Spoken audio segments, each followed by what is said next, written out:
captured in the video to serve San Francisco's most vulnerable youth. And if you have any questions about why we need another campus and another facility as FF County Schools, come ask us at some point tonight.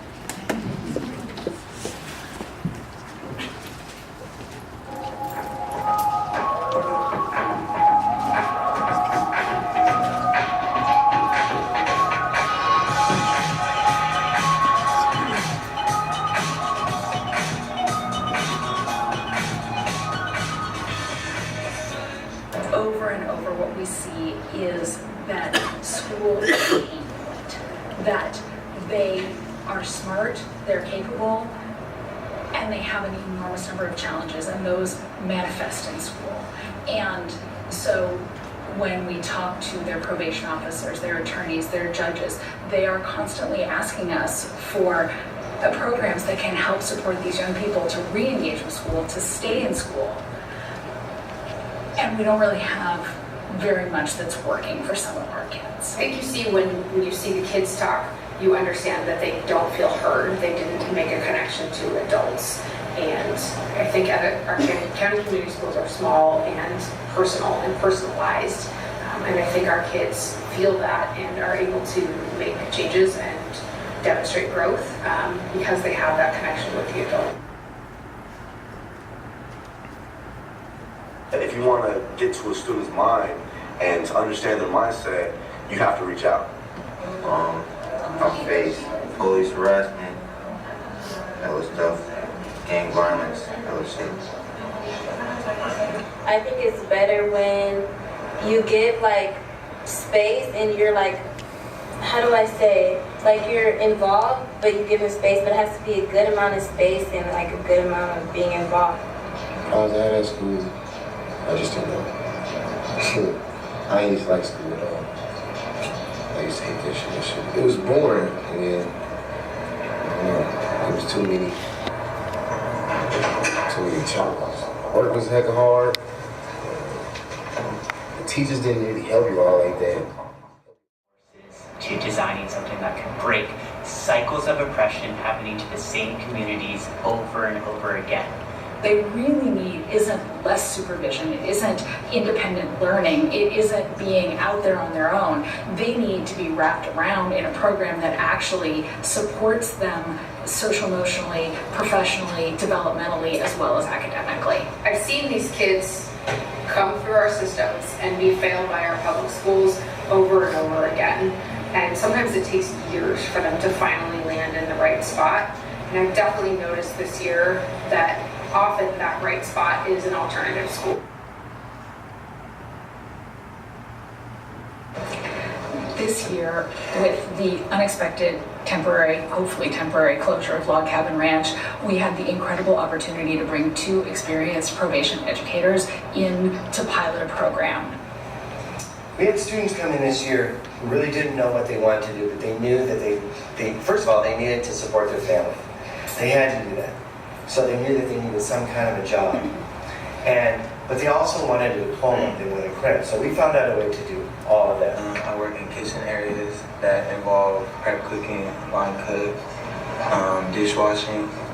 I also have another job that's in fast food area. These kids want to work. They want to work, but they also want to go to school. I wasn't getting a lot of help, or I wasn't on a one-on-one page, and none of my teachers would care about me, or they'll treat me differently with other students. And they had tagged me as I got ADHD because I used to get up a lot and ask for help, which that didn't make any sense. What we've come up with is a multi-tiered system that will help break this cycle, that we're trying to address in FSF-USD, but we're not getting to the crux of the problem because it's so powerful and so strong. If school's not for you, this is another type of school you can go to. And what we came up with was, you have to go with what the students want first, their interests first. So that's what we did. So we started about what are you interested in, what kind of job are you interested in, what brings you to school, what brings your friends to school, what do you want to get out of school, how are you going to get from here to graduation.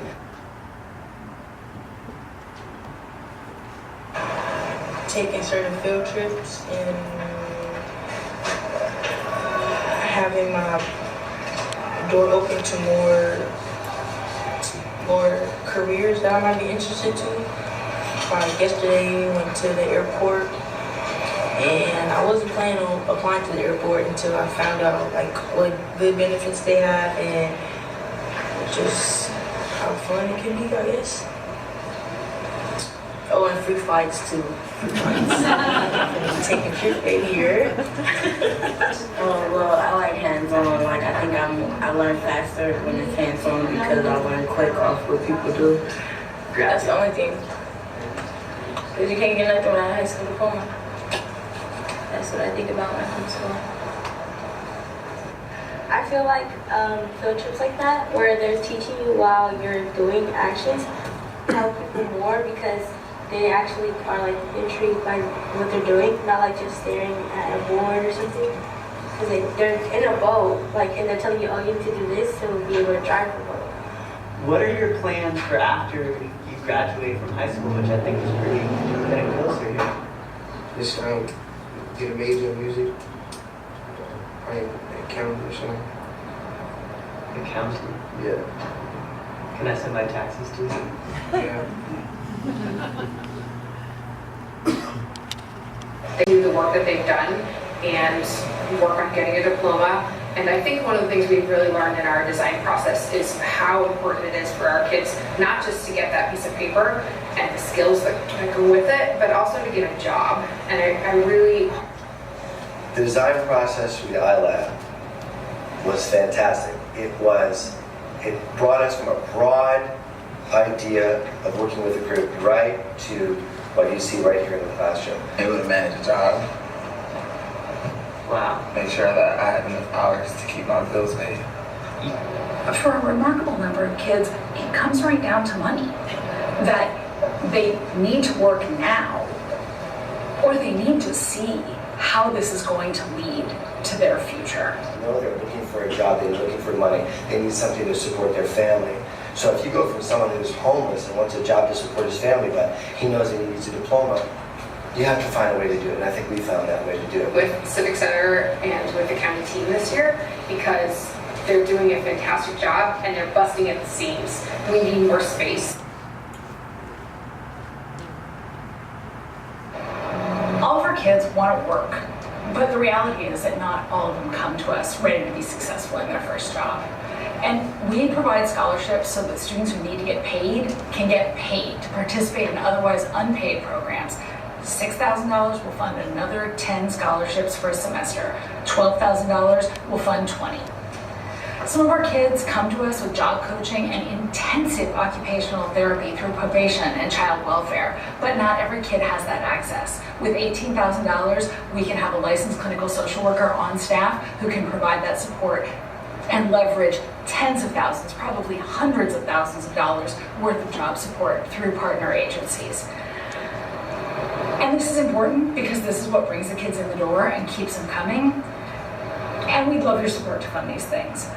But we also need the support of everyone in this room to really lean into the commitment of innovating for equity to help us get the thing we need most, which is a facility that is safe, supportive, and brings kids in. Now, we know you don't have real estate in your back pocket, but you do have the power to say, let's find a solution that helps our kids become what we all want them to be. At the end of the day, you have to be your own person and become and build who you want to become in your future. And don't let nobody bring you down, because you're not supposed to let nobody else, you're not supposed to let their opinion bother you. So build who you are and build your future.